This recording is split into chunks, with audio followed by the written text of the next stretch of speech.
Hello and welcome to Clemson, South Carolina. Today's matchup in this Palmetto State Battles, the Clemson Tigers out of the ACC hosting the Presbyterian College Blue Hose out of the Big South. And we welcome you inside the broadcast booth.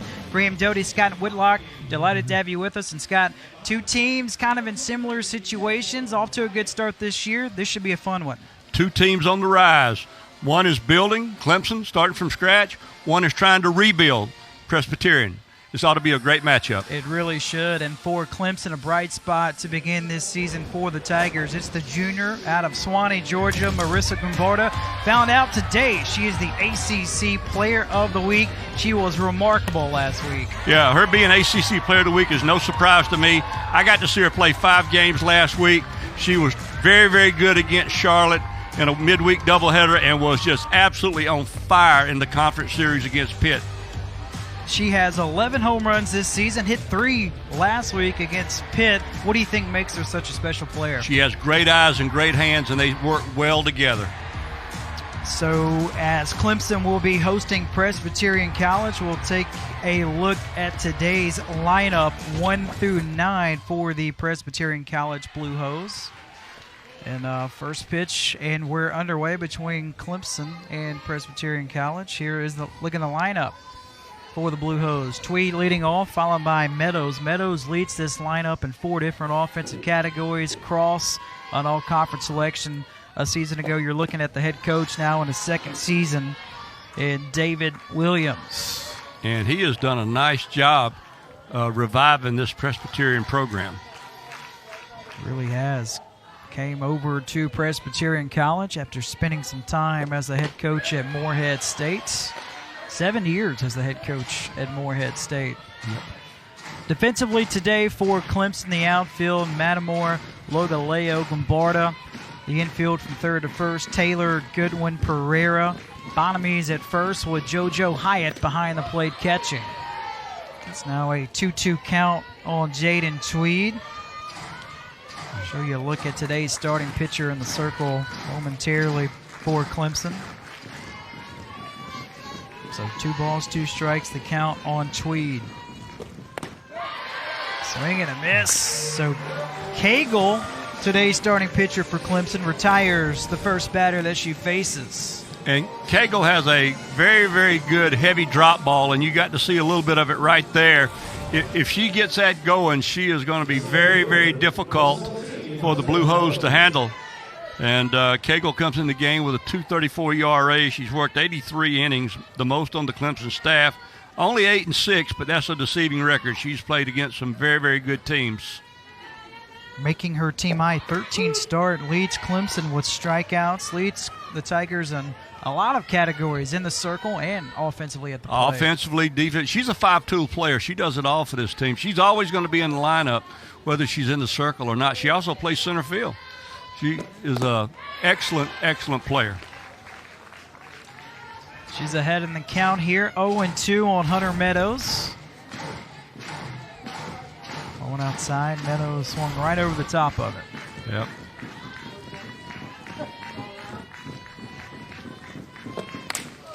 Rolls one to the shortstop. Goodwin hauls it in, flips it over to first in time, and a quick 2 outs to begin the first.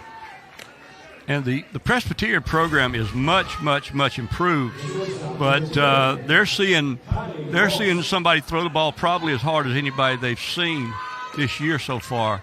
Cagle can bump that ball up there above 65 miles an hour, and when you get that heavy drop ball working, she can be a handful. This is Cross who takes strike 1.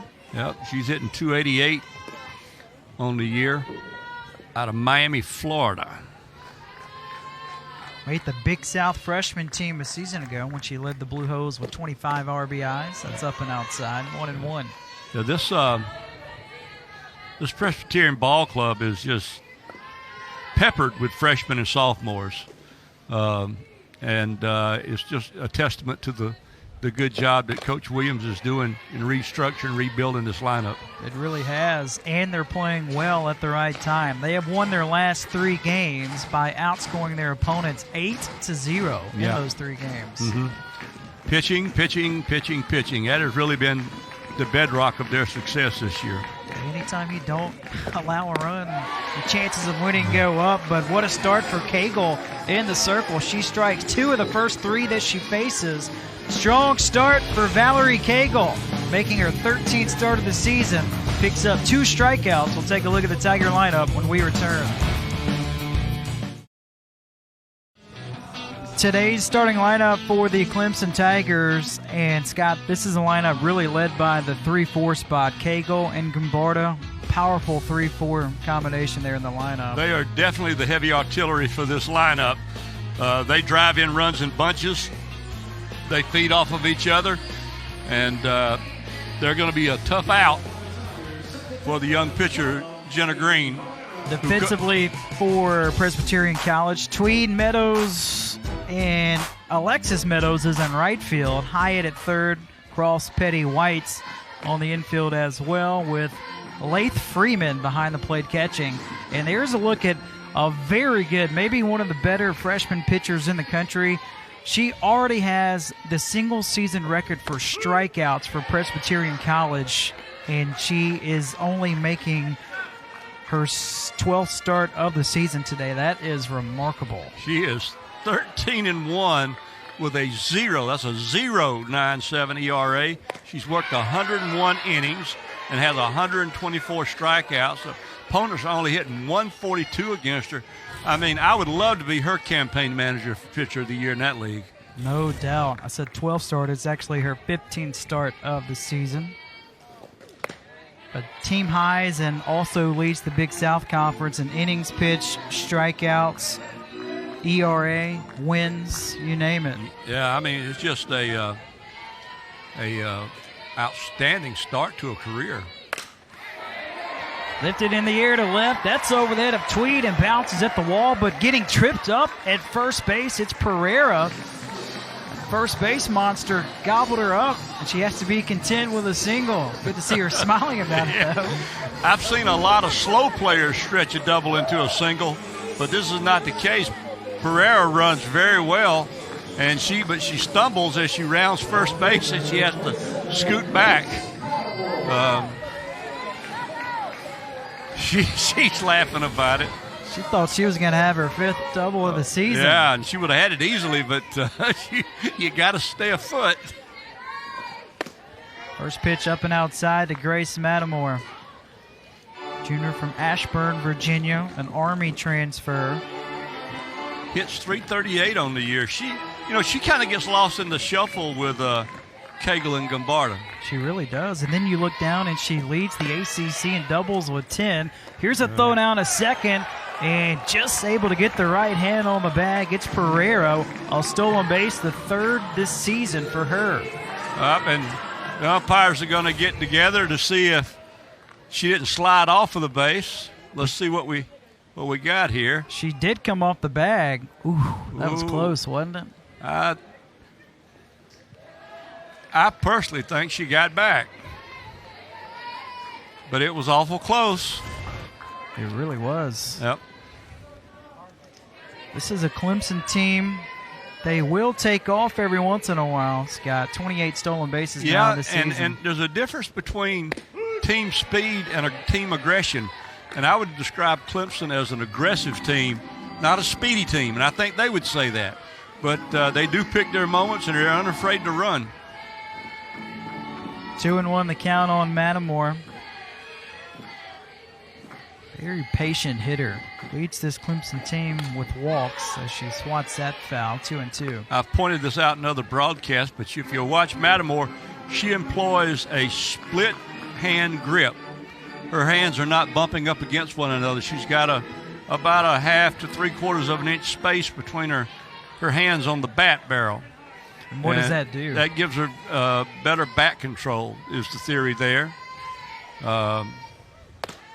That was made famous way back in the 1920s by a player by the name of Ty Cobb in Major League Baseball, so a lot of people will know that name. But he played his whole career with a split grip. Also has her middle 2 fingers taped as well. Yep. Payoff pitch. Good eye. There's another walk. That's her team best 21st walk on the year. Like I said, she does this a lot. She just kind of gets caught up in the shuffle with Gombarda and Cagle, but she does her job. She gets aboard, and now the thumpers are coming up.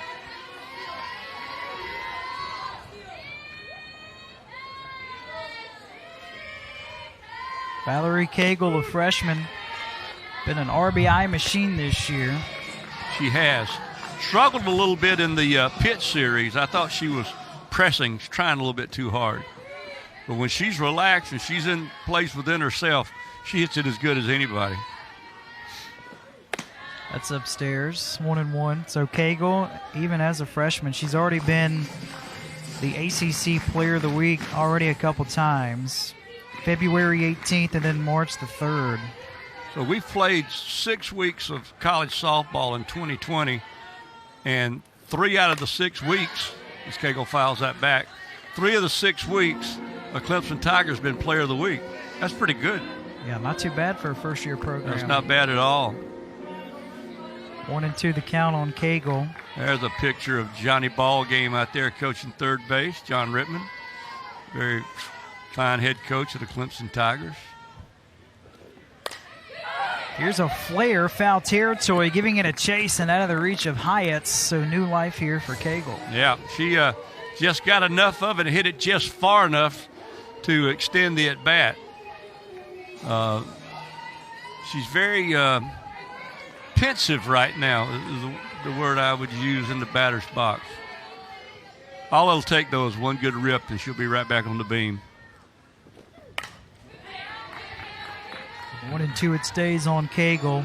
Started every game this season for Clemson. Yeah. And I can understand why after watching her play. She is an excellent player. With 33 RBIs, 5th best in the country. As a freshman, that's high, 2-2. Well, you know, it's really interesting. Clemson is an expansion team, a first-year program, and they actually have the more experienced lineup today. And what I mean by that is they have several players that are from the transfer portal. Right. They've got a senior, and they've got several juniors in the batting order. And you look at Presbyterian, and they're just they've got 1 senior, 2 juniors, and everything else is freshmen and sophomore. So even though they're a first-year team, Clemson's actually got a little bit of an edge and experience on Presbyterian starting lineup. Seeing a good battle right here between Cagle and Green. John Rittman likes it. This is the first time in his career that he has ever coached against Presbyterian College. I can believe that. 18 years at Stanford, a couple years at Kansas as an assistant coach. So this upcoming pitch here from Green, this will be pitch number 10 to Cagle. Number 10. Great at bat, great battle. And usually when a hitter sees this many pitches and fouls off this many, the advantage really goes to them, and the odds of getting a base hit out of it really rise. We'll see what works out here. Just got a piece of it.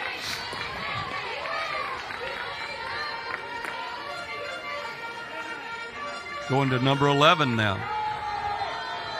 I think Cagle has seen everything that Green has to offer. You would think. We've not seen a changeup out of her yet. I don't know if she has one. Driven high and deep to right center field, converging in the outfield. This is Hunter Meadows that brings it in, and tagging from second to third, it's Pereira.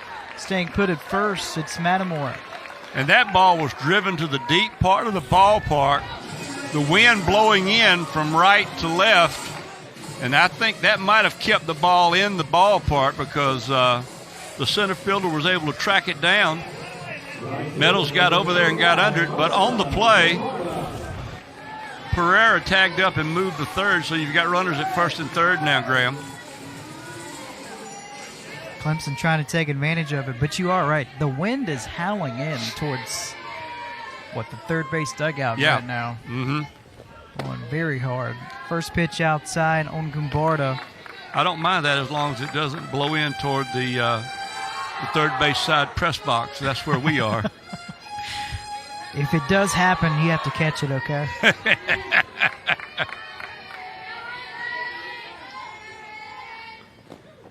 1-0, too far outside, 2-0. Gumbarda, 11 home runs, tops in the ACC. Now, what do you do here if you're green? I mean, do you challenge her? Well, you got to be very, very careful, but you really want to try to get back in the at bat in some way. But she was working way away that time, so now you're 3-0 with her. I guarantee you she's got the green light. I guarantee you she's got the green light, but it's going to be in a little bitty zone. So if you're green, you better be very careful on placement here. She takes it 3-1. That was a pitch on the outside part of the plate. Obviously, that's not what Gumbarda leans on. She wants a ball that she can pull, but she'll be wide open for business on this pitch. The zone will be a little bigger for her. Skies one, playable in left field. Will it be deep enough to drive in Pereira? Tweed makes the catch, fires to third, and Pereira will tag up and score, as does Matamore. First to second on the sac fly from Gumbarda. Clemson strikes first in the bottom of the first, 1-0. And that's a productive at bat that time, even when she doesn't reach base. Gumbarda scores a run for the Tigers. Be her 31st RBI. That places her 2 RBI behind Cagle. And that's going to bring Hannah Goodwin up. And as you said, Matamore's now out at second, so perhaps she scores on a single. And if you're Jenna Green, if you can somehow coax them out here, you've really got yourself out of a jam pretty well unscathed. I mean, you're only giving up 1 run. Absolutely. And remember, her ERA coming into this game was sub-1. Yep, 0.97. And she's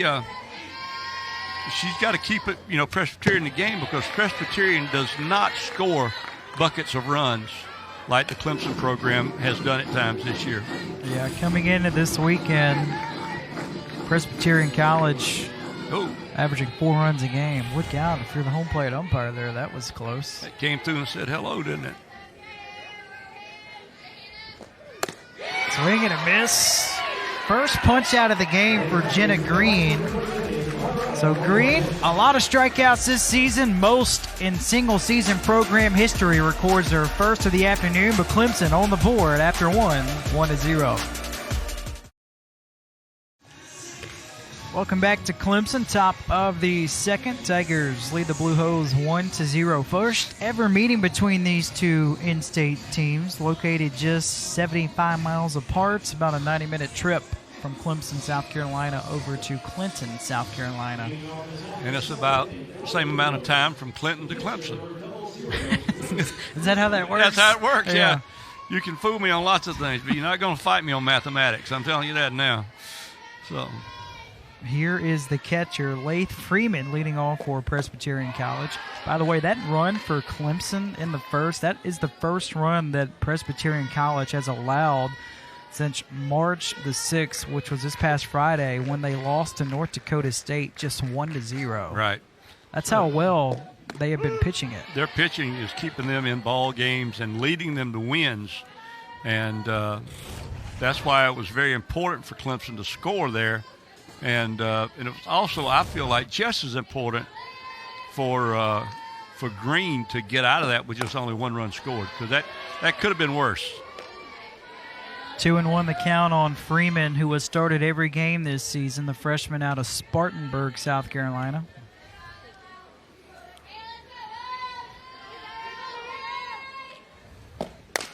Ground ball, first base side, picked up by Bonamy, 1 away.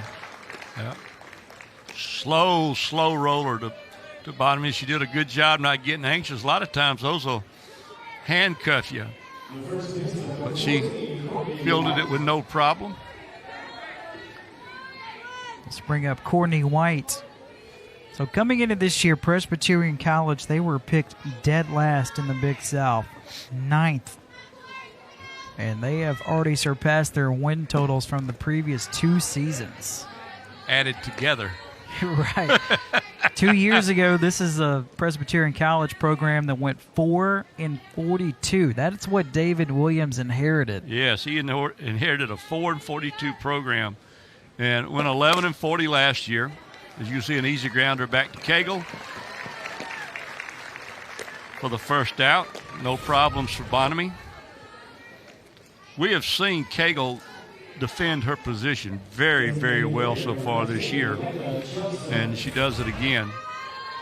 And that's going to bring up the designated player, Linnea Johnson. Another one of these freshmen that has started every game this season for the Blue Hose. First pitch too far inside, 1-0. I'm familiar with the work of David Williams, the head coach at PC, and they're going to have to, people are going to have to be very, very careful with this ball club because he can coach, and they are playing well, and he's got the one ingredient that's the great equalizer. He's got a pitcher that can go out there and rack up innings and keep a team in a game. No doubt. And there he is. Broke in as a head coach at Mars Hill College up there above Asheville, North Carolina. Yeah. Went on to enjoy some time at Morehead State before coming to Clinton. A little bit similar to a situation here at Presbyterian College. He's starting 7 freshmen or sophomore. I asked him, have you ever had to do that before? And he said once when he was at Morris Hill in 2007, also in his second season. Yeah. That was a good pitch.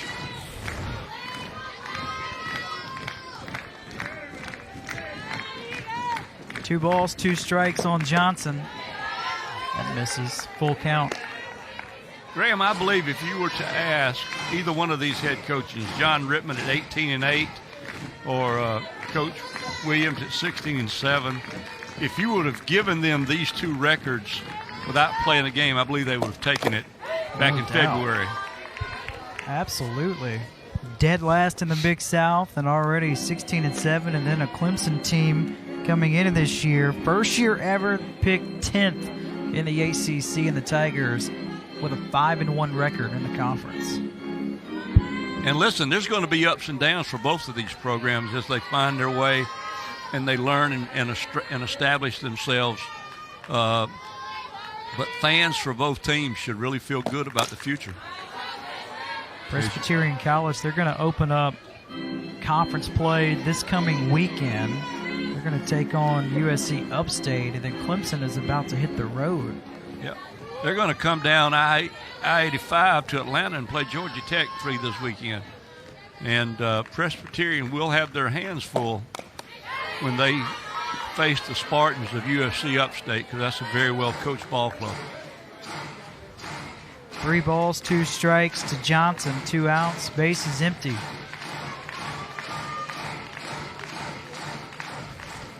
This upcoming pitch will be number 9 to Lena Johnson. Yeah, Johnson's giving it a good go in there.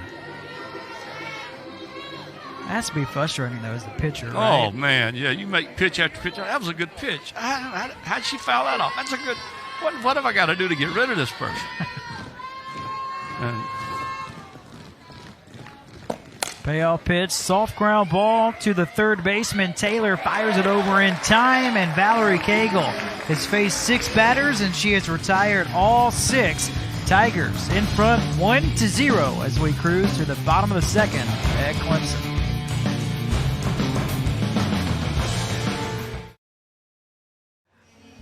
Bottom of the second, Clemson leads Presbyterian College 1-0. It's Taco Tuesday at the ballpark. All Clemson students get free tacos. That's a good deal. yeah, you can't free's good. You know, you see all the fans out there on the terrace area out there, the knoll. And they're giving a wave and they're enjoying those tacos. The fan support for Clemson, the softball program this season, it's been off to a wonderful start. Just crazy passionate are these Clemson fans about this ball club. They got a chance. They may travel a good bit to the first ACC road series for Clemson this coming weekend. Down in Atlanta at Georgia Tech, and Atlanta is a good town for Clemson.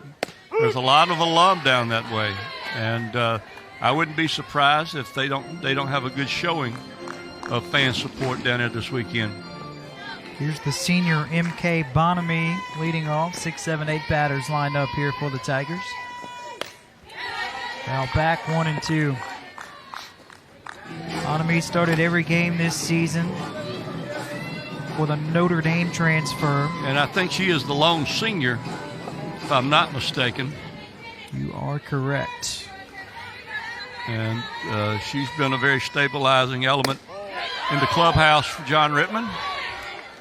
Always good to have an upperclassman with experience. She had 123 starts at Notre Dame, so yeah. she is very familiar with been the there, ACC. done that, right? You know, and that's a good thing to have. That's handy.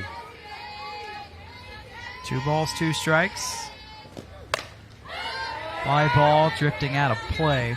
That's a Notre Dame program, pretty good too. Yeah, Picked preseason 3rd in the ACC this year. They're very good. They are very, very good.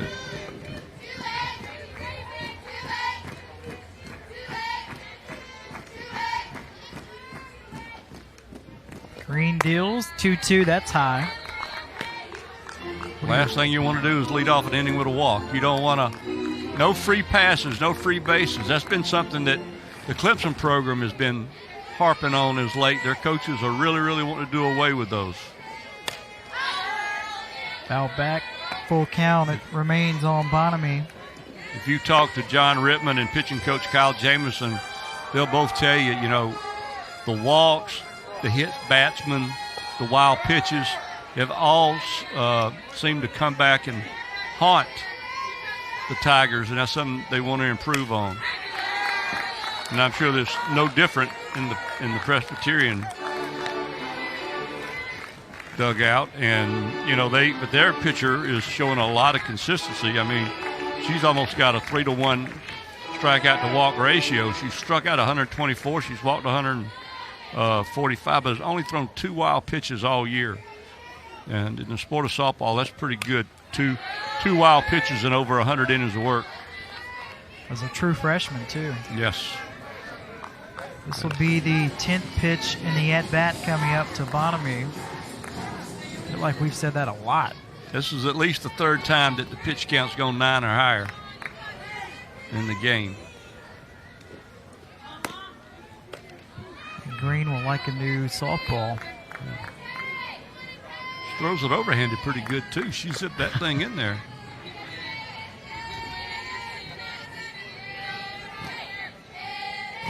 Here comes the 3-2.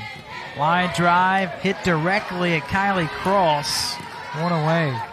And the battle won by the freshman, Jenna Green. Just like Cagle winning the battle to end the top of the second, to lead off the bottom of the second, you see Green win the battle against Bonamy. 1 out, bases are empty for Logaleo, the center fielder. Freshman out of Nashville, Tennessee. Shows bunt, lays off, falls low. She had a pretty good weekend herself. Again, when you've got Gombarda and Cagle doing the things they're doing, people get lost. And I mean, Logaleo's hitting 365, and she has to scratch to get a mention. She has been a very, very handy player for John Rittman. She plays out in center field when Cagle pitches, and the rest of the time she's usually hanging out over there in right.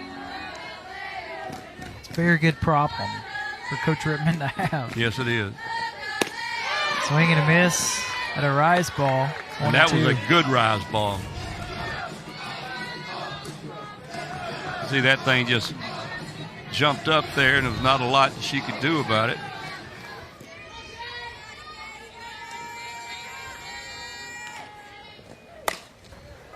Jams the batter, Logaleo. Soft ground out to the second baseman, Petty. And a quick 2 outs for Clemson here in the second. And you see right here, he's just right off the fist. Spins out there to the second baseman, who records the put out very easily. And Green is doing what she absolutely, positively has to do, and that is she's navigating the bottom half of the batting order without any real problems so far. And the top of the order is so good for Clemson that you can't afford to have trouble on both ends of that batting order. And right now, Green is, holding up her end of the bargain. If you'll see right here, this pitch right there on the outside part of the plate. This is Bailey Taylor in the batter's box, the junior from Winsboro, South Carolina, quickly behind 0-2. And that right there was another good pitch. With Green ahead in the count now, 0-2. Let's see if she goes to that rise ball and lets that thing start in the zone and jump out of it. There it is, foul back. I haven't seen a lot of rise balls so far. No, but that's a great pitch when 0-2. You can start the rise ball out of the zone and try to get it to come in, or you can start in the zone and try to get it to leave it. And that time she started the ball, it was a strike about halfway there, and then all of a sudden it was up around the neck.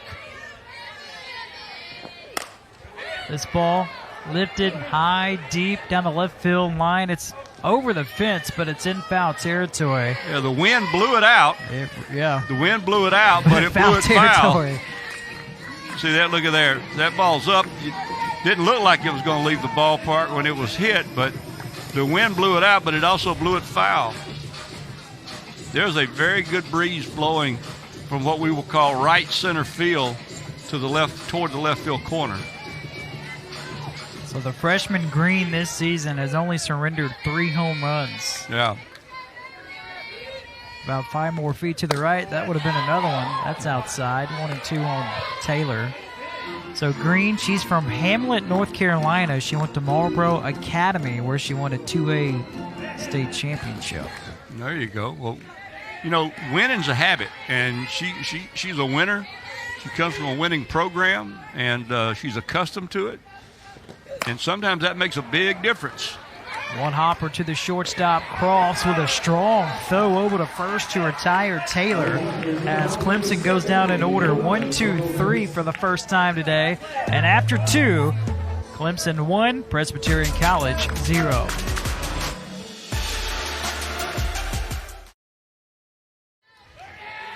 Clemson leads Presbyterian College 1-0 as we kick off the top of the third. Blue Hose will send up 7, 8, 9 hitters. First pitch in there, strike 1 on Macy Hyatt. Junior from South Carolina has started every game at third base the last 2 years for Presbyterian College. And she's got a split hand grip going down there. This must be the new thing they're teaching or something. You didn't see that a lot when you were coaching? No. I hadn't been out of the game that long. Yeah. She's going no gloves on either hands. That's yanked foul. And before you ask, no, they did not use wooden bats when I started coaching, all right? I wasn't thinking We'll get that out of the way right now. No, they did not use wooden bats when I started coaching. 0-2 on Hyatt.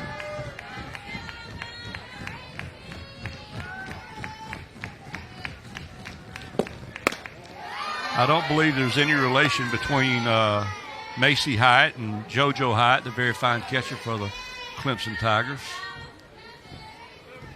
JoJo's out of Beaufort, Georgia. Yep.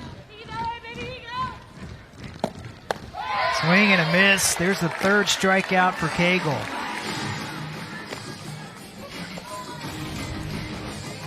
And you'll see just right through it. Right through it. Sometimes the pitcher wins. Here's the sophomore Caitlin Petty out of Union, South Carolina. There's a swing and a miss. Petty played at Union County High School, where she won 3 state championships. Yeah. I wonder what happened in the other year. You only won 3? Pretty good. That is awesome. Popped up out of play. 0-2. I'll never forget. I'm going to tell a story about my beloved late grandmother, Miss Moselle Whitlock. In 1995, we were fortunate enough to win the Division II National Championship when I was at Kennesaw State. I'll finish it after this pitch. Back-to-back strikeouts for I'll finish it when I get back. You got one more out to go. You got time. We got one more. You see right there, great pitch over the outside part of the plate. But anyway, we come out of the losers bracket to win the national championship. And I call my grandmother and I tell her, Granny, we just won the national championship. She said, well, did you lose any games? I said, yeah, we went 5-1, but we came back and we won the national championship. She said, who beat you? I said, Granny, we won the national championship. Does it matter who beat us? Well, I was just making conversation. So that's like, you win 3 state championships and somebody wants to know, all right, why didn't you win the 4th one, So right. Everything's relative. Here's the number 9 batter, Alexis Meadows. So Moselle, is that? Yeah, Mozelle. That's an awesome name. A name you don't hear a lot anymore. No. But she was the finest person I ever knew. And that's the truth. 1-2 the count on Meadows. I know a lot of people say that about their mothers or their grandmothers, but in my case, I happen to be correct. Grandmothers are the best. Oh, man. Yeah, my grandchildren mention that now, that grandmas are the best.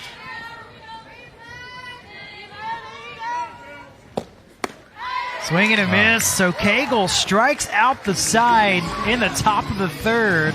It's all Clemson right now, leading Presbyterian College 1-0. Jenna Green gets ready to go back to work here in the bottom of the 3rd with Clemson leading Presbyterian College 1-0. Tiger catcher JoJo Hyatt takes strike 1. Green really impressed me last inning in terms of reestablishing herself as a pitcher. She gave up the run in the 1st inning, gave up a really hard hit single that should have been a double, and then a long sac fly. And but last inning, she just kind of went about her business. So even though she's a freshman, we already have learned that she knows how to set that internal reset button and, go back about her business. That's upstairs. That's one thing David Williams said he loves about his freshman, Jenna Green. She really is calm and doesn't get too worked up one way or the other. Yeah. And a team can really feed off that. Boy, and that's a good thing. That's a good trait to have if you're a pitcher. Because it really is pitch to pitch. I mean, you can't pitch and kick yourself in the backside at the same time. It's just, you just can't do that. She has a 2-2 count on Hyatt. You look down, and she has only surrendered 1 hit so far. Look out, Johnny Ballgame. Nice job to dance out of the way. That's a way to keep him loose down there. I hope we have a replay with this. Watch these nimble feet. Oh, man, like a ballerina. Did you coach 3rd? Oh, yeah. That ever happened to you? Oh, yeah. Did you ever get hit? One time. How bad was it? It hurt. I wanted to lay down and cry, but I couldn't. JoJo Hyatt goes down. Green is a legit Division I pitcher. This young woman knows what she's doing. It don't take a long time to realize that. I've seen her now record 7 outs, and I'm convinced. Yeah, she's been awesome. Not only today, but this season. She's top 5 in the country in several categories in the circle this year. Starts off Cami Pereira with strike 1. Of course, don't know a lot about her in terms of endurance. Can she sustain this pace over 56 games? But right now, she's making the grade. I know that. Well, how about this? 14 starts, 14 complete games. Yeah, that's and she moves the ball around well. She, as you said, it's all about business out there. You don't see a lot of, scratching the dirt, pawing at the ground, walking around. I mean, it's like, give me the ball, let me go. Give me the ball, let me go. Pereira has the only run scored today. She singled. You just touched on it. Should have been a double. Yep. She, the first base bag reached up and grabbed her. And Green behind in the count now. I know she realizes that Pereira hit the double, but you don't want to show her too much respect.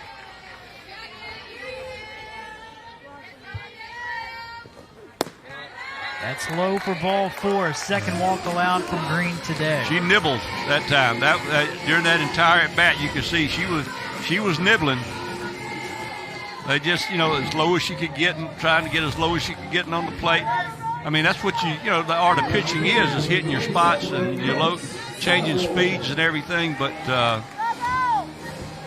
walks are unforced errors, unforced mistakes. They're not charged errors, but they're unforced mistakes. Here's Grace Matamore. She walks back in the first.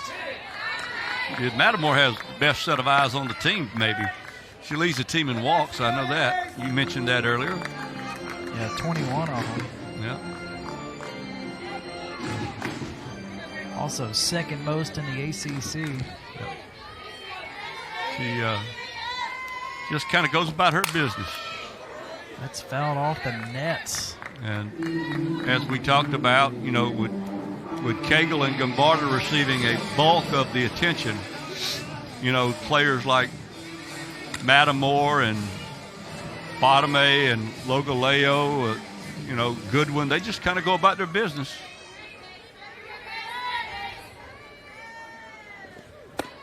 Swing and a miss. This is a lineup. It's kind of a power lineup. Yes, it is. A lot of home runs. They lead the the ACC in doubles with 44. They're second in home runs with 30. Yep, they Not take a lot of slappers. Yeah, no, they take big swings, and that's just who they are. And I think it's to their credit that they're playing to their identity. What I mean by that is they're not trying to, stereotype. Okay, you're the two hitter, so you got to bunt a lot. You're the leadoff hitter, you got to slap. They don't do that. They get in there and they do what they got to do. See why they average 6 runs a game. Yeah. 2-2, fouled away. We'll try it again. Yep. I've decided. I know this is probably not the color that the uniform provider calls it, but the Tigers are in their graphite gray today. Very, very snappy looking uniform. That's upstairs. You were trying to figure out the name of it earlier. Well, all of the big uniform companies, they don't just say dark gray. They always have some other word for it. Fancy word for it. Yeah. So 3-2 to Matamore. Punches it out of play once again. Pereira was going on the pitch. Good time to run. You got somebody with a great set of eyes in the batter's box. There's one out. You got one of your best sets of legs on the team out there on the base path. You're up a run. I believe I'd send her again. I believe she'll be going again. There she is. Misses for ball 4, so back-to-back walks for Jenna Green. And this is a recipe for trouble right here. You don't want to put base runners on in front of what's coming up. And this will bring David Williams out to the circle to visit with his true freshman pitcher, Jenna Green. So what would this conversation be about? Because really for the first time today, Green is facing some adversity. He's out there telling her, look, you got to stay within yourself. We can't help them. We can't make pitches that are going to allow them to have base runners without having to do anything. Particularly with Cagle and Gombarda coming up, you just don't want to just present them with gifts. Yeah.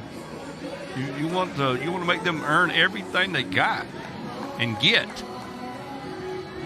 This is the heart of the lineup coming up, and Cagle and Gombarda. Cagle's 0 for 1 with a fly out. And she hit it a long way, but the wind blew it back in. Hit it to straightaway center field. And she jumps on the first pitch, fouls it away.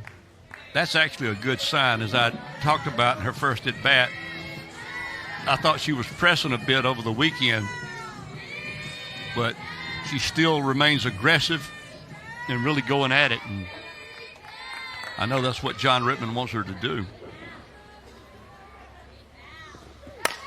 Hammers it, foul again. You don't want her to do that. She almost hit him in the stomach. He's had to be on his toes today. There he is. Look at this. Watch old Johnny Ballgame. Suck in that gut. There you go. What did he tell us before the game? He had a meatball sub? He had meatballs for lunch. And here's the 0-2. Laying off the rise ball is Cagle, 1-2. Green tried to get her to chase out the zone that time. So Cagle in her freshman season, she is second in the ACC in RBIs, runs scored, and hits. And has really pitched well too. She's a budding star. I mean, you never know how something's going to end or how the story's going to finish, but she is just got all the earmarkings of something special.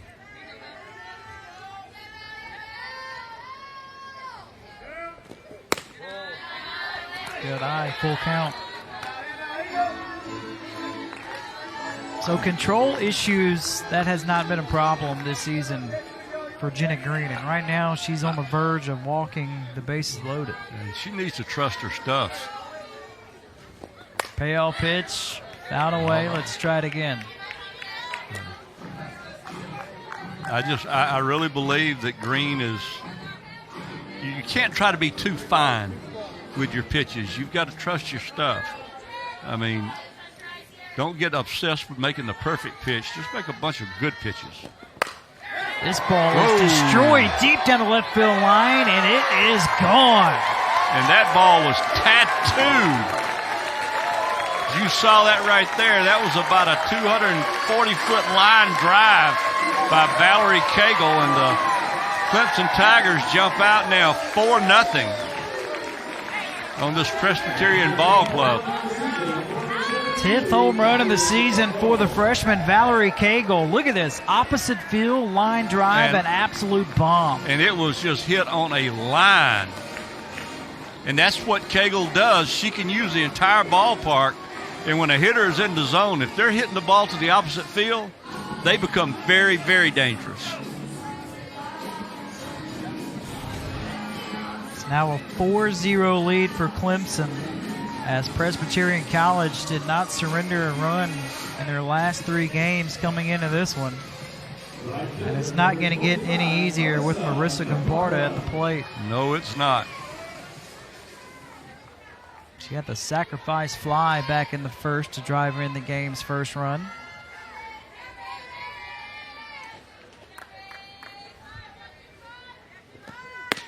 Take strike one. Well, in our conversation with John Rittman, he did tell us that Gombarda struggled a little bit in the fall. She really wanted to get off to a great start and make a good impression. And despite maybe the slow start in the fall, you haven't seen any signs of that at all this spring. Not at all. And, it's amazing. I'm sitting here watching Jenna Green just jump out way in front of Gombarda, now 0-2. And you kind of wonder where was that at. And, again, this is a freshman out there on the mound. Not going to make any excuses for her, but I guarantee you, she learned a great lesson about walking people ahead of power hitters. Right. This will be pitch number 80. Yeah, in 3 innings. That's a lot. Swing and a miss. So she responds by striking out maybe the best hitter in the ACC. Got her to chase the rise ball. She was ahead in the count and took advantage of the hitter's aggression. And you see the ball just rose up out of the zone, and Gombarda had already committed. So if the Tigers are going to do anything else, it's going to be up to Hannah Goodwin. So 3 strikeouts to go along with 3 walks in the circle today for Jenna Green. Now facing Hannah Goodwin. It's only given up 2 hits. Now this 3. could be 3 as to left field is Tweed. She leaps and it's gone. A solo blast off the bat of the freshman Hannah Goodwin, her 4th of the season, and Clemson now leads 5-0. She sat right down on that pitch.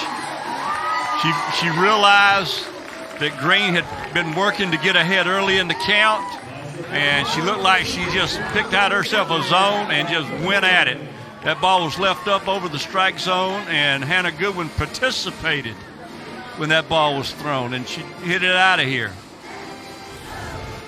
That crowd out in left center field here for Taco Tuesday. Now they have a souvenir. Yeah, to go with those tacos. And they've seen one hit out of here like on a rail, and then they've seen a long, high, majestic home run. They've seen a little bit of everything.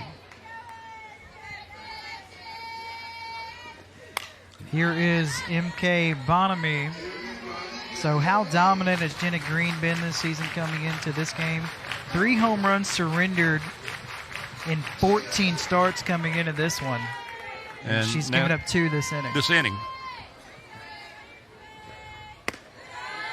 But I know it's bitter tasting, but she's learning lessons out there. And this will maybe not make her feel better this afternoon, but it will make her better down the road. For sure, especially with conference play right around the corner for Presbyterian College, as they will take on USC Upstate at home March 14th and 15th.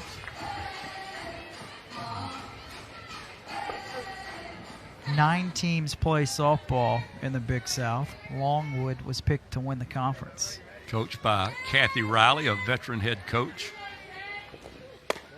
That's up and outside, 2-2.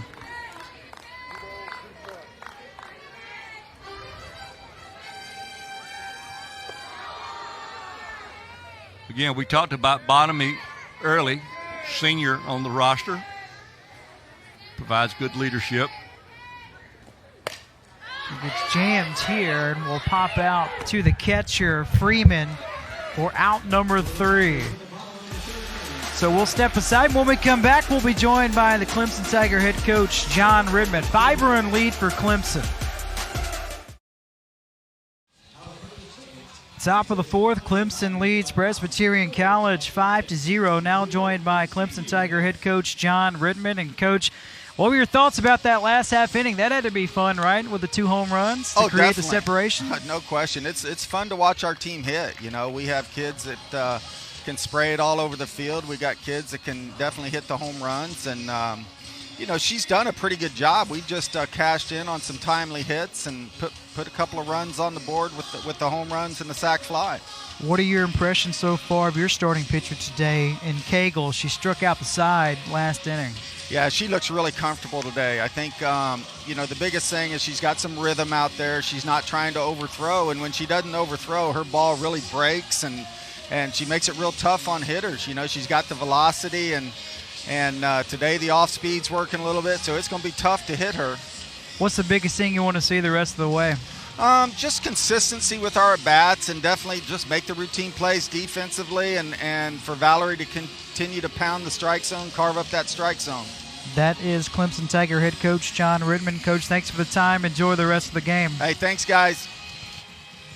So Clemson leads Presbyterian College 5-0 as Cagle takes a circle, this time with a 5-run lead to work with. She has 5 strikeouts today, including striking out the side back in the 3rd. Top of the order lined up here for the Blue Hose.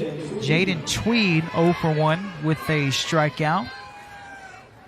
Leading off, Tweed, the sophomore from Black Mountain, North Carolina, started every game this season for Presbyterian College. Leads them in triples, swings through the first pitch, 0-1. So this is a Presbyterian College team that coming off a tournament at UNC Wilmington. They lost their first game of that tournament last weekend and then finished strong by winning their last 3 games by outscoring their opponents 8-0. 1-1 the count on Tweed.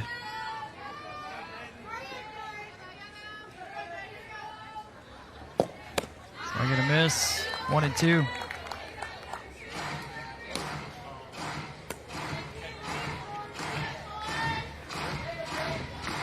I believe in the first inning we only had one ball put in play when the first 3 2 strikeouts swung. and a ground out. Yeah. But I just noticed that Tweed has been somewhat slow in catching up with him.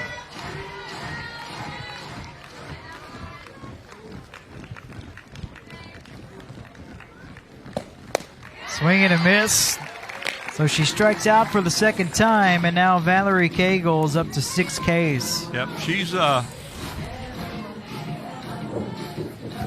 you never know when it's going to change or when it happens or will it happen, but right now she is overpowering the Presbyterian hitters.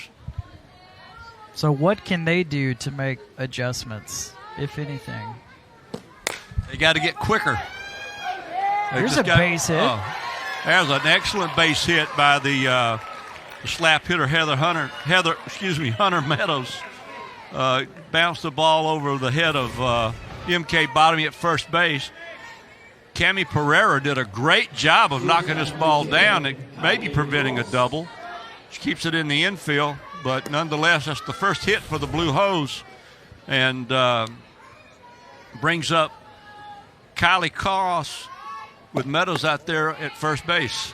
Yeah, and Clemson might have to keep an eye on Meadows as she has 14 stolen bases. She's 14 out of 14. Yeah, she'd have to be, obviously she can run, but being down 5, she better be sure.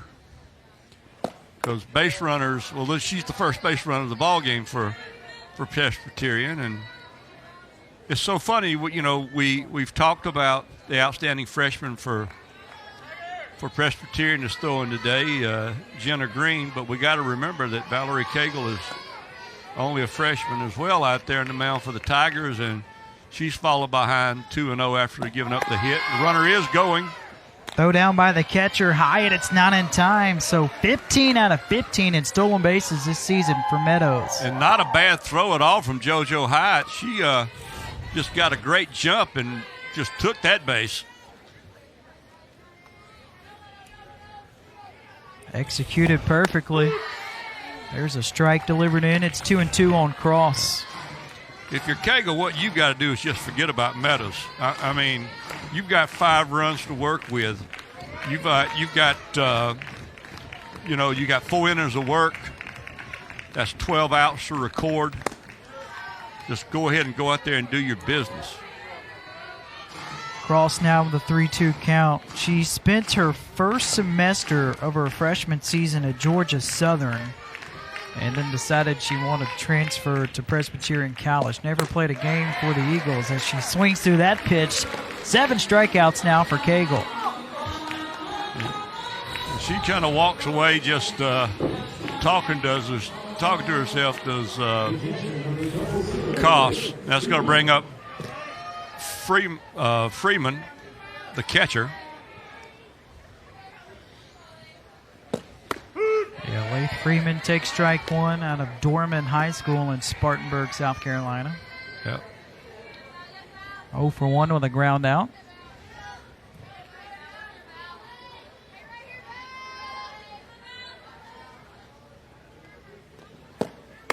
Nice job of pitching that time by Cagle after falling behind Cross 2-0, and she was able to battle her way back in and get the strikeout.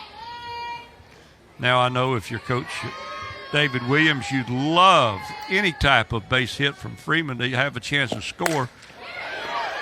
And that ball was hit sharply, but right at Matamore. Excuse me, not Matamore. Right at Gumbarda. Clemson leads Presbyterian College 5-0. Welcome back to Clemson. Bottom of the 4th, Clemson leads Presbyterian College 5-0. Now joined by Presbyterian College head coach, it's David Williams. And Coach Williams, what are your impressions of your true freshman pitcher, Jenna Green, and her start for you so far this afternoon in the circle? She's doing a great job. I mean, she's held them to 3 hits through the first 3 innings, and we've got to get our offense going and get some help for her. But she's doing a good job. She's hitting most of her spots, and I feel like she's working the zone a little bit. Like it to be a little looser than what it is, but she's doing a good job with what they're giving her. David, this is Scott up in the booth. First of all, how are you doing, boy? Doing well, Scott. How are you? I hadn't talked to you in a long time. Good to see you. It's been a long time. Good to hear from you. Tell you what, you look like you're doing a great job laying a foundation. What's been the biggest challenge for you as you reestablished Presbyterian? Yeah, I think the biggest thing is establishing a culture and getting our players to believe that they can win and compete. And we've been doing a good job of that this year, and I think that we continue to grow and gain confidence each and every time we go out. All right, well, those shades make you look good, kid. I appreciate it. Thank you. Thanks, Coach. That is David Williams, second season as the head coach for Presbyterian College, and what a job he's done. You touched on it earlier, 11 wins last year after inheriting a program that just went 4-42 2 years ago. This year, already 16 wins. Yeah, I think he's doing a knockout job there. So lined up here for the Tigers, bottom portion of the order, 7, 8, 9. Green still in the circle. Delivers a first pitch strike on Logaleo. Played at Hillsborough High School in Nashville. Team captain for softball, volleyball, and the basketball teams. Yep. And I personally think she's got one of the top 10 names in all of college softball. Aaliyah Loalega. Well, you know who her family members are. Tua Tungavaloa and Troy Polamalu. Troy Polamalu, right? Yeah. He'd hit you. I'd say so.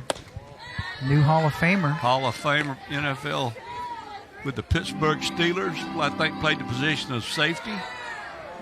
And he was known as a ferocious tackler. 2-1. Level count now, 2-2. I don't want anybody to tackle me, Graham. I'm with you on that one. I just don't need that. And if they're ferocious, I really don't need that.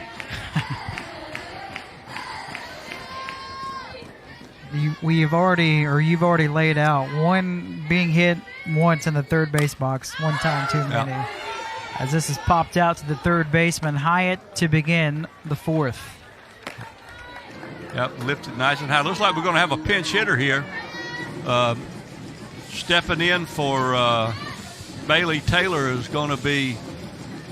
Yeah, this is the freshman Keller out of Hollywood, Alabama.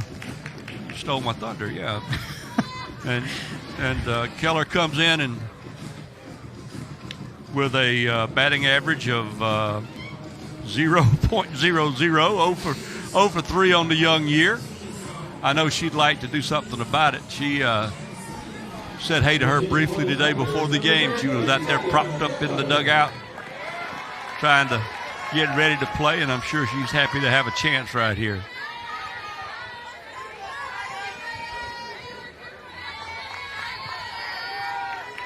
Coming in for Taylor. Taylor 0 for 1 on the ground outs. That drifts outside, 1-0. Now, I am not familiar with Hollywood, Alabama. I am not either. I do not know where that's at. I'm going to work under the assumption that it's a fine city. Takes a strike to make the count level.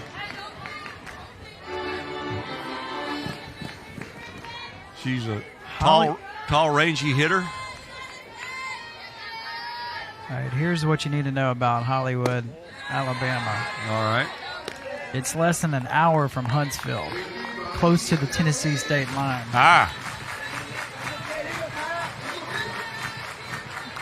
And the Georgia line, for that matter. Is that right? So now you know. Now I know. 2-1, popped up behind home plates. Freeman will run out of real estate. I've got family members that have always wanted to go to Hollywood, so we might could even do like an afternoon drive up there and back from Marietta. Yeah, you can do that in a day. Yeah, day trip to Hollywood. Somebody ends up with a souvenir. Try to give it to that young Clemson Tiger fan. Now she has it. This ball lifted in the air, shallow center, and the shortstop is the one that makes the catch, and Kylie Cross. 2 down. You don't want to call off Cross right now because she's still angry about the strikeout from an inning ago. I like the grit and the determination look on her face. She is just what we call a baller. I mean, she just wants to play. 2 outs, base is empty for JoJo Hyatt. Swings through pitch 1. Hyatt today's 0 for 1 with a strikeout. Yep. JoJo Hyatt does a lot of work back there behind that plate for John Rittman. Catchers are just unsung heroes. You know, players like she and Freeman, they just take a beating back there every day. When I say every day, I don't just mean on game day. Oh, wait a minute, we got a pinch hitter in there, Graham. Yeah, this is Abby the Stewart. freshman Abby Stewart who takes a strike, 1 and 2. So John Ridman trying to get some people some experience and some at-bats as Stewart is 4 for 17 this season. Yep, 4 for 17 on the year, hitting .235.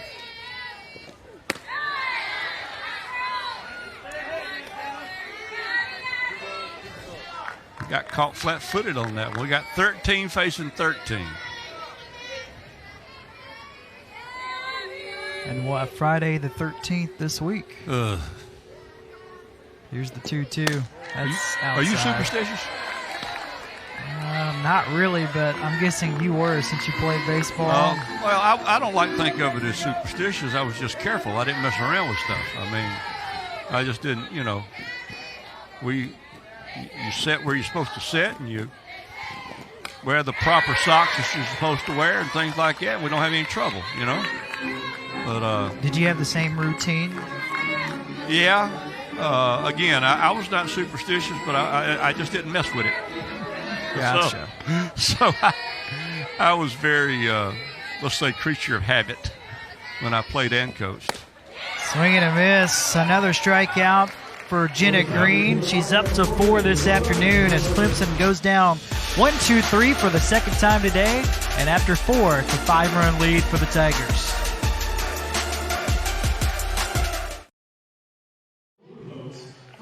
Welcome back to Clemson, top of the 5th. Tigers lead the Presbyterian College Blue Hose by 5 runs. 5, 6, and 7 batters lined up here for the Blue Hose. First pitch from Cagle, swing and a miss from Courtney White, 0 for 1 with a strikeout. Yep. White is the lone senior in this lineup.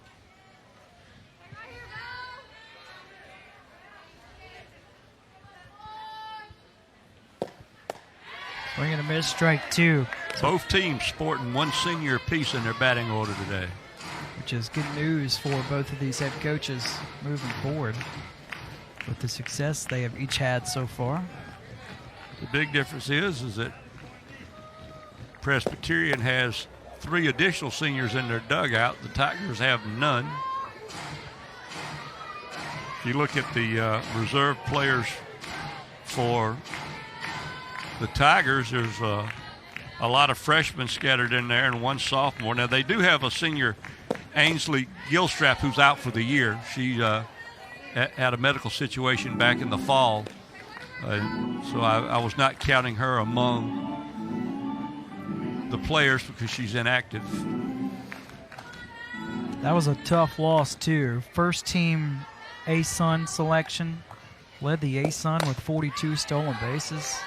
That's dribbled foul. 1 and 2 it stays on Courtney White. She was an outstanding player during her time at USC Upstate. It had been her dream her whole life to be able to wear orange and purple and come to Clemson University, and for her to be stricken in the fall was a disappointment for everybody, but most importantly her. Hopefully she'll get well, and if she so desires, she'll have an opportunity to play her senior year next year. There she is right there. You saw her in the dugout with her glasses and cap on. Ooh, that looked like it hit the home plate umpire. Yep, it did. He got his mask off. He's going to take a walk. He just told everybody he's all right. Could hear it from where we are up top. Yep. Ouch. Yeah.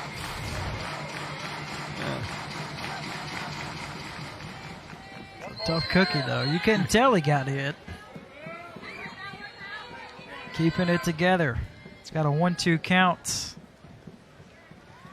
He's a better man than I.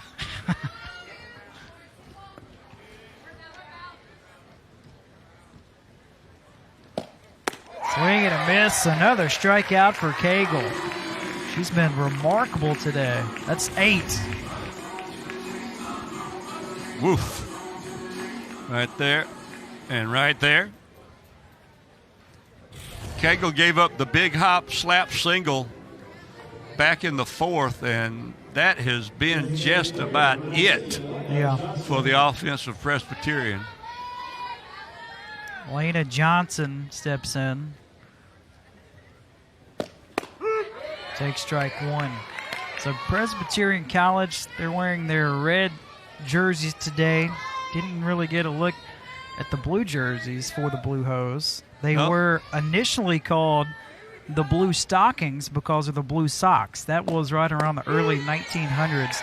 They did not officially become the Blue Hose, Scott, until 1954 because they thought that Blue Hose sounded a little bit more fierce on the field than the Blue Stockings. Okay. I have never known many athletes to be intimidated by hose or stockings or socks, but it's worked very well for Presbyterian, and you'll see right here Cagle punching out Johnson. But I know this much, it's one of the most unique team nicknames in all of college sports, and Presbyterian is a well-respected, beautiful little school there in Clinton, South Carolina. And if they want to be the Blue Hose, well, then I'm all for it. Ground ball to Goodwin, the shortstop. Gobbles it up, slings it over in time, and another 1-2-3 inning for Valerie Cagle, who has only surrendered 1 base runner today. And as we head to the bottom of the 5th, Clemson 5, Presbyterian College 0.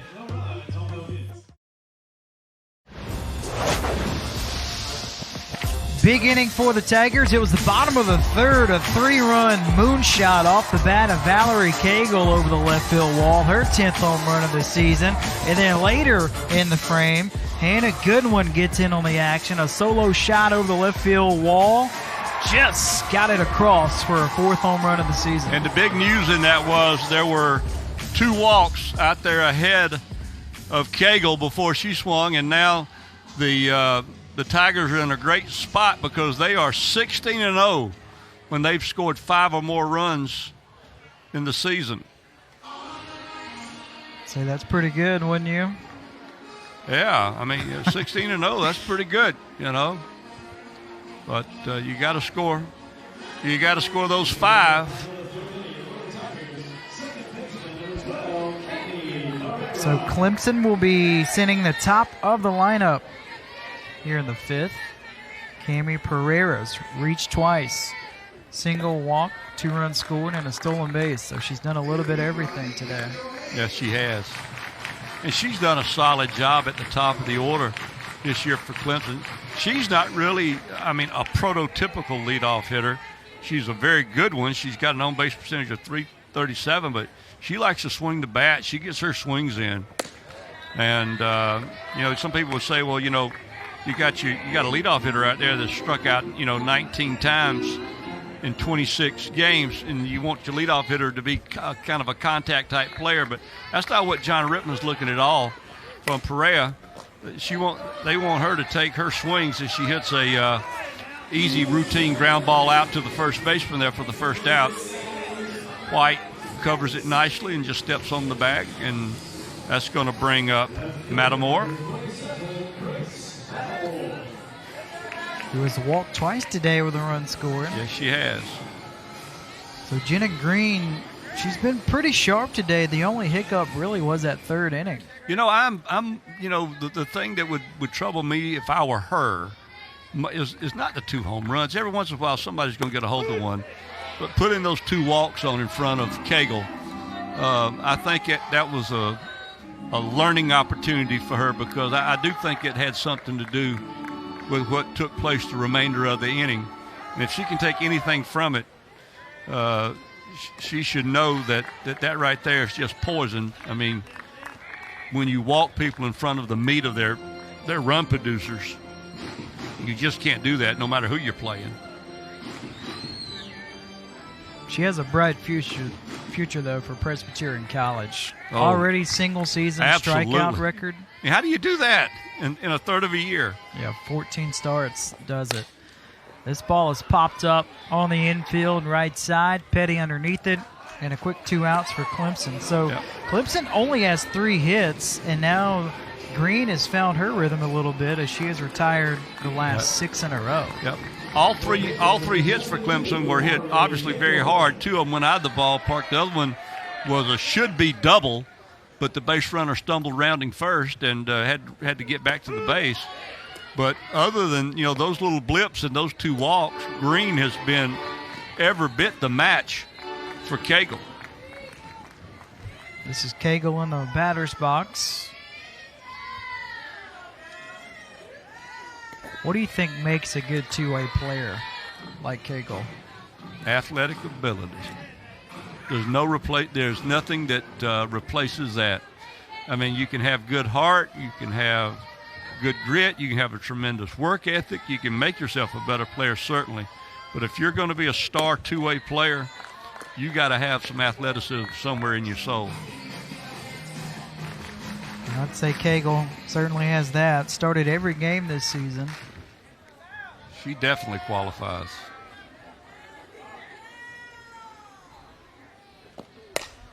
Line drive, base hit to left field. Cagle touches first. She's going to try to stretch it to a double, and she's in standing up. Her 5th double on the season. And great heads-up base running that time. That was all her.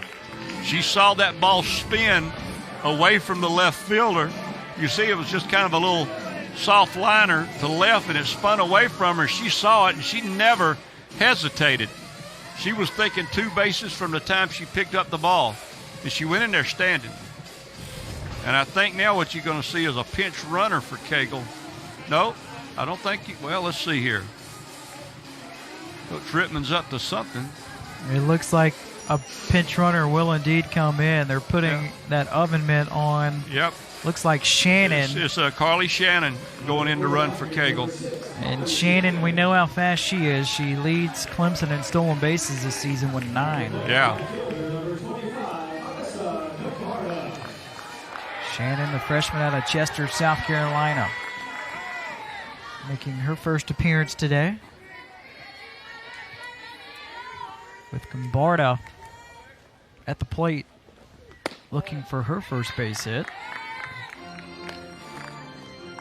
Found out today that she's the ACC Player of the Week. And boy, did she earn it.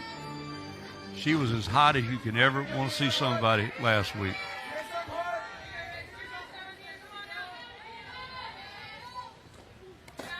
That's in the dirt. Shannon about halfway between third and second. Taking a healthy lead, isn't she?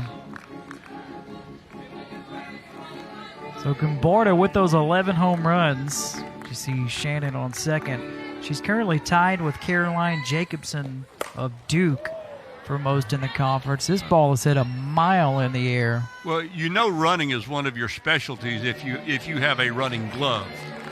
And she owns a running glove. If you see out there, you get a shot of that thing. That, ladies and gentlemen, is a running glove. That's to protect those fingers when you slide and whatnot on the base path.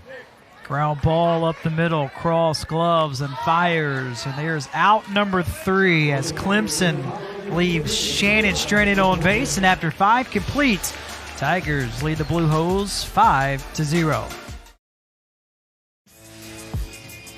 The afternoon for Valerie Cagle.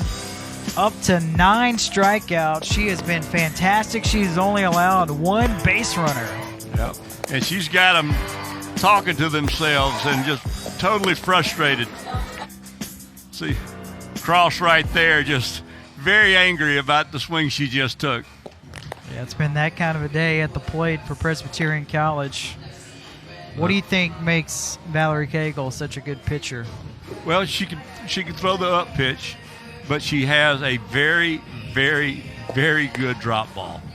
And when you can change zones, when you can go up, down, in, out, you have a chance to be successful. If you really want to become an elite pitcher, you mix a changeup in with that, and then you're something elite. So Cagle gets ready to go back to work against 8-9-1 for Presbyterian College. This is Petty in the batter's box.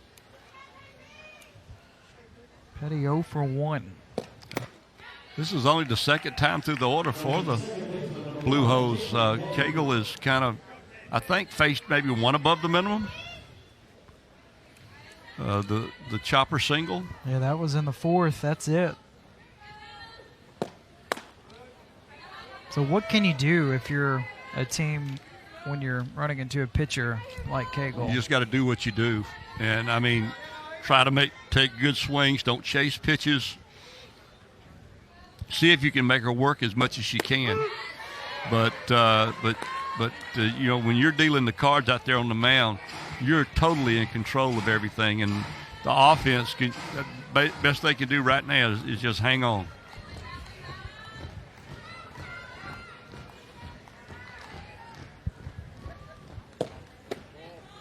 That drifts outside. Yep. 2-2.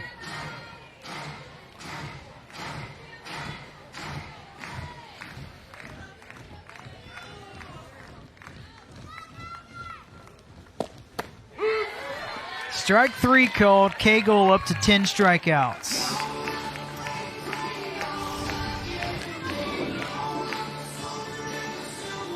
You see right there, it just misses her. It looks like we're going to have a pinch hitter. Number 42, Rebecca Clark. Looks like she's grabbed a bat for Coach David Williams.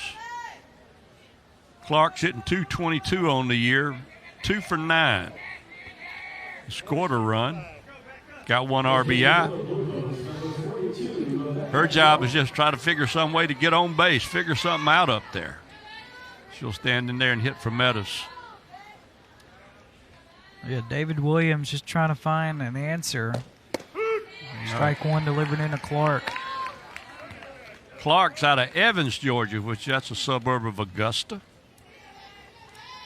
down in Richmond County. So for Cagle, this is the second time this season where she has hit double-digit strikeouts in a game. Her career high is 12. Did that in 6 innings against Villanova. Is that right? And she's now at, I think, 11? She's 10 right now. Sitting at 10. 1-1 launch, high and deep, but foul down the left field line. Well, she turned on that one. That's the best swing we've seen placed on one of Cagle's pitches today. You watch this. She knocks the fire out of that ball.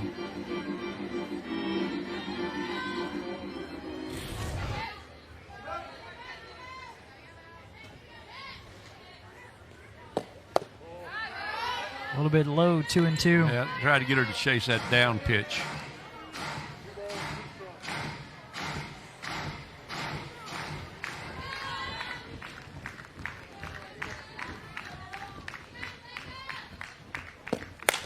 Hit sharply. Another foul. good swing. This is a very nice at bat from Clark. This is tough to do, coming off the bench this late in the game against this quality of a pitcher. And she's only a rookie as well. I'll tell you, you got to give David Williams credit. He's stocking the shelves over there with some pretty good players. He really is. And year number 2 now for David Williams. That's high, full count. 7 years as the head coach at Morehead State.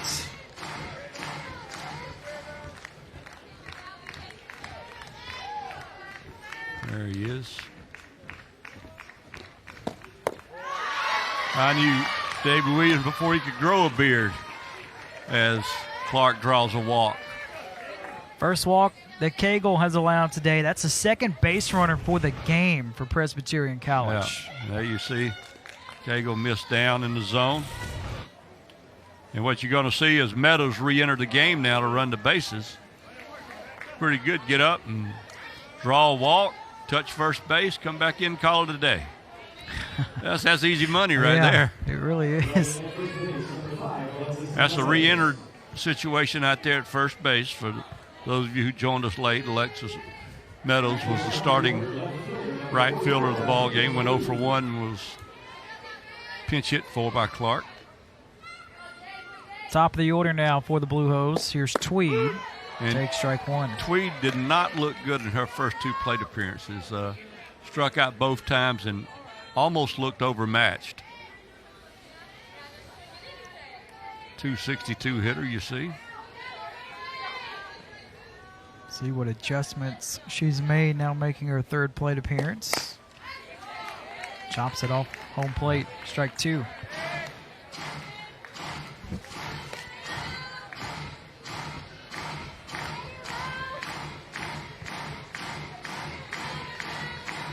Way ahead in the count right here.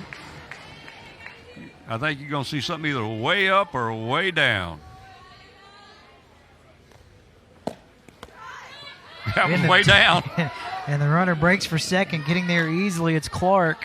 Yeah, that drop ball was about a 35-footer. And she tried to get a lot of bite on it. And unfortunately, with the wild pitch, Meadows was easily able to advance to second base.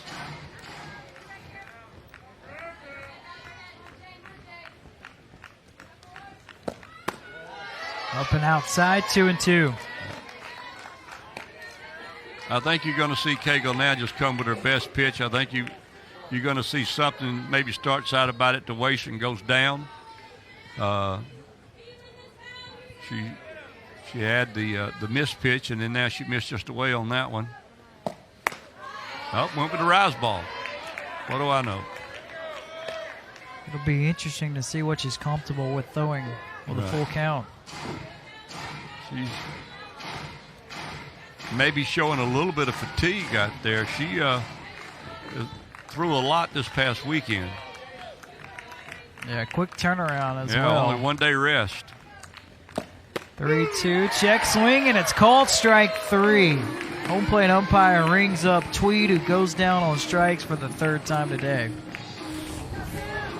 See that one right at the top of the strike zone.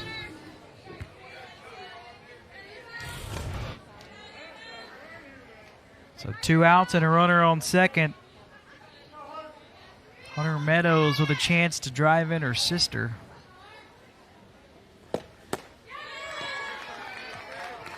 Meadows is responsible for the only hit today. Now, are they twin sisters? They are not. They're not twins. Okay. Hunter is a sophomore. Alexis is a junior.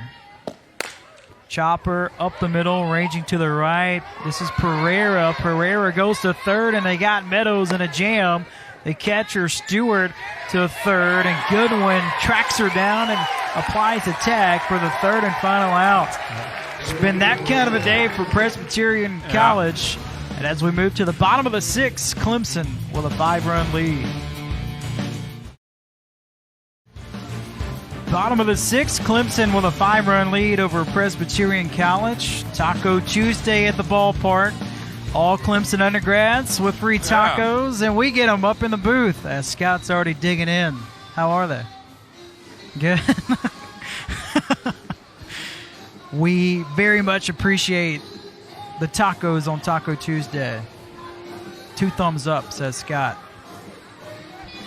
It's a 5-run lead here for Clemson, and they'll send up Hannah Goodwin to begin the bottom of the sixth. Want to thank Rusty and Sanders for making that happen for us up here. Yeah, absolutely. That was good stuff.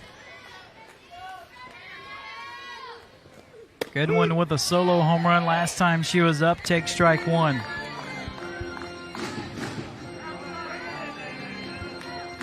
I know she trails 5-0, but I am going to leave this town very, very impressed with Jenna Green. Absolutely. She is. She's going to be a good one. Here's a flare to right field, a long run and out of the reach of Meadows, and trying to stretch to two. Goodwin is tagged out by Cross at the bag. Yep, she tried to stretch it into a double and got thrown out. Aggressive base runner. You can afford to be aggressive when you're up 5 runs late in the game. But that time, great job by the center fielder, Meadows, getting over there to get Goodwin at second base. And she was out.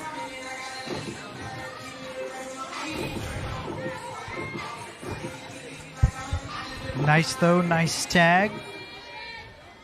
This is MK Bonamy searching for her first base hit. She jumps on the first pitch and will sky out to the center fielder, Hunter Meadows. One pitch retires Bonamy. So the bottom portion of the lineup for Clemson today, 6, 7, 8, 9, none of them have a hit. No. 0 for 9. Now, Graham, you can take it from me. Those are good tacos. Good tacos. They are good. My compliments to the chef.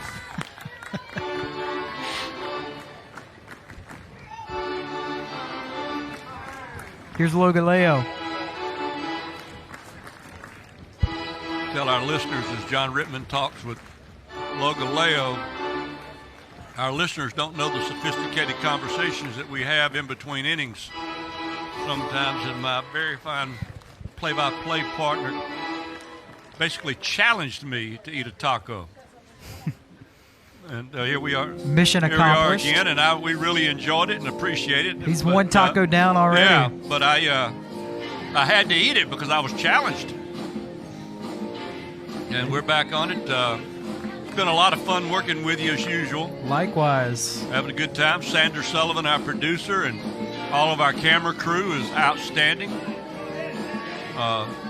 It's been a fun game between these two in-state teams. It has been, but it seems like every day at the ballpark here is a celebration because the whole area has been just dying for Clemson to bring softball on board. And I would say this has been a very successful upload of a new program. No doubt. Groundbreaking ceremony was on February the 1st, 2019. That's popped up. And a catch made off the deflection behind the Clemson dugout. Well, that's good to know because we had a tough weekend on foul balls in the stands. Oh, really? A lot of drop balls this past weekend.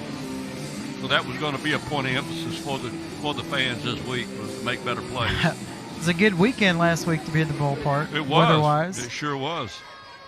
Clemson was able to take 2 out of 3 against the Pitt Panthers. This ball scorched but foul. We just bragged on him, fan. That was a much tougher play, though. It's holding his baby out there. Yeah, you got to kind of give them a little bit of a break. They didn't drop the kid, did they, to catch the ball? Ah, he'll. That's a ball, though.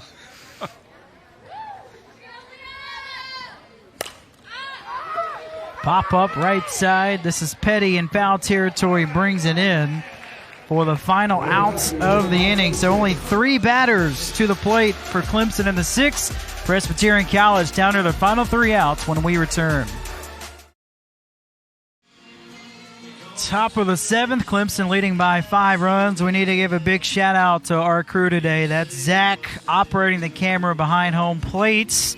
Camden beyond the outfield wall in center field, trying to stay warm. There's Eli. I wonder what he's doing under there. Doing a great job getting us some shots. That's what he's doing. And there's Ashley. Class. There you go. Ashley over on the first base side.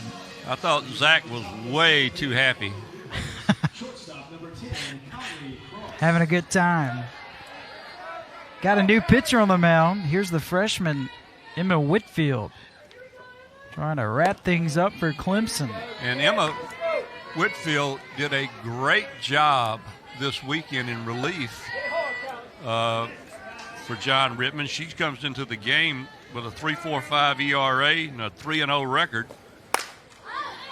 As Crosswell, sky one to left field, and it's out of the reach of Matamore. Whitfield's had a chance to work 22 1/3 innings. Struck out 16, walked 9. She has given up 3 homers on the year. And she's a young player out of Stevens County High School over in Toccoa, Georgia. That's the thing about freshmen, though. You have to ride that roller coaster, right? You better believe it. And it is one. You just have to take the good with the bad.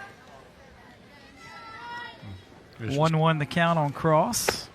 Kylie Cross out of Miami, Florida area. How about the job, though, for Valerie Cagle? 6 innings, only surrendered 2 hits, 11 strikeouts, one shy of tying her career high.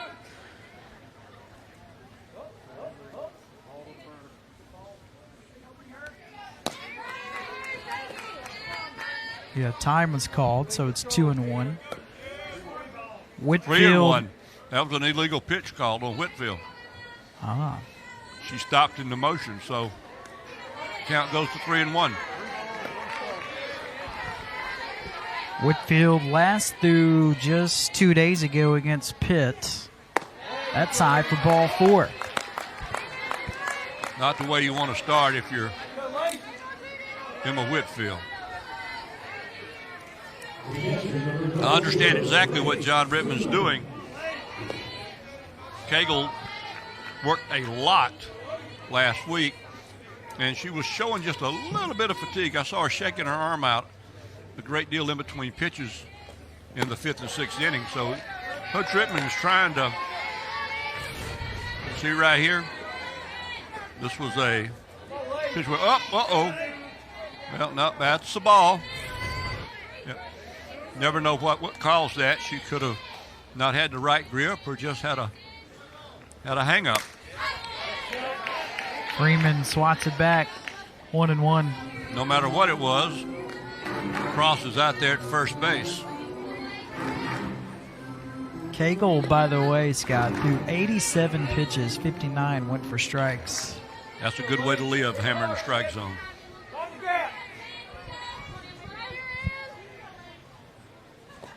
There's a strike on the inside corner, 1-2.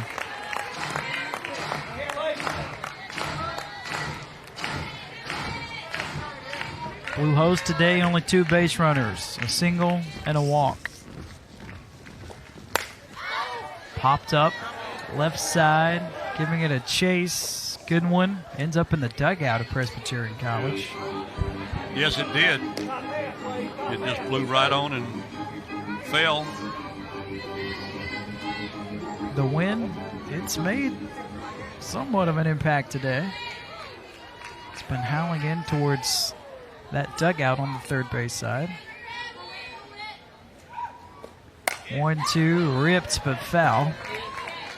Graham, I believe we got Abby Stewart in there catching now.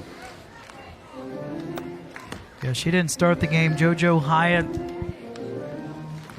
caught the first 3 innings, and then once Stewart made her first plate appearance, she just stayed in there. Yep. I'm trying to pick up if the outfield stayed intact. Or did. Yeah, outfield's the same as is the infield. Yep. So Clemson, they'll get a chance to rest and regroup a little bit before hitting the road to go to Atlanta to take on the Yellow Jackets of Georgia Tech in a 3-game series for the first ACC road series for Clemson. Be real interesting to see how they handle that. Fly ball to left field, Matamore underneath it, 1 down. Graham, we already know that Clemson is a good home team. They've had a lot of luck here playing on campus, and for them now to go out on the road in the conference, it'll be another learning opportunity for this young program. Yeah, Clemson in true road games this season, 0-2. There's a success at home, trying to go to 14-2 with a victory today. Yeah. Tigers, they are above 500 in neutral site games as well, 5-4. I mean, it's a testament to the entire administration and coaching staff and players and fan base of Clemson to jump out 18-8 to start a program with such enthusiasm, with such attendance, with such support. And again, I don't want to neglect talking about what a great job that Presbyterian is doing in rebuilding its program. Coach David Williams has come into town and done a great job. That was a missile up the middle off the bat of Courtney White. Sure was. That right by her. Looked like it got by her before she knew it was on the way. It did, didn't it? Yeah. Here's Lena Johnson. So this is the first time today where Presbyterian College has had multiple runners on base. Yes.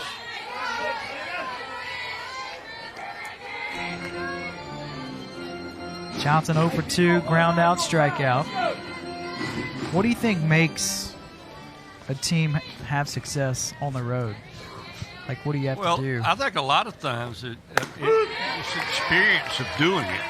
One thing, to have success anywhere, you got to have good players and have a good culture.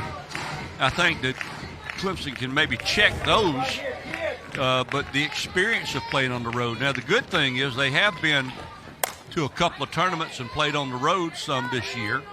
So they've had a taste of that, the routine of travel. It's always different when you don't sleep in your own bed. But to be in the same town versus the same opponent 3 days in a row is going to be something new for this Clemson team. Right. So it'll be a good test for them. Well, the next two conference series will be on the road for Clemson. NC State will follow the Georgia Tech series. That was a borderline pitch. It was. NC State's got a good ball club. Yeah. They jumped out 3-0 to start their conference play. They were picked preseason 7th in the ACC. Here's the 2-2, swing and a miss. So Whitfield records her first strikeout. And now Presbyterian College down to the final out. You'll see right here she chases a rise ball. And if the Blue Hose is going to do anything at all today, it's on the shoulders of Macy Hyatt. That is momentarily away from Stewart, and both runners advance of base. Cross to third. That's White now on second. Yep. 2 runners in scoring position. It'd be a big lift to the morale for the Presbyterian Ball Club if they would have played a couple of runs here. So the Clemson pitching staff today, 12 strikeouts, which matches their season high, which was 12 against Villanova. All 12 of those belong to Cagle. Yep. That was a check swing that was called a strike, 1-1. And that's a big call right there because 2-0 is definitely not where you want to be. 1-1 kind of gets you back in the count. And now count 1-2. Whitfield and the Tigers are a strike away from shutting out the Blue Hose.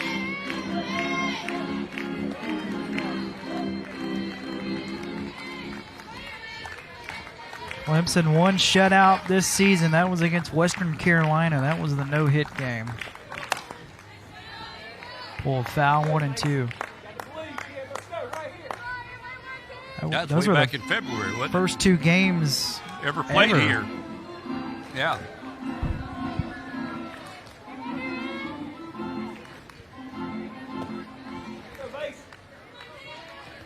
One and 2 on Hyatt.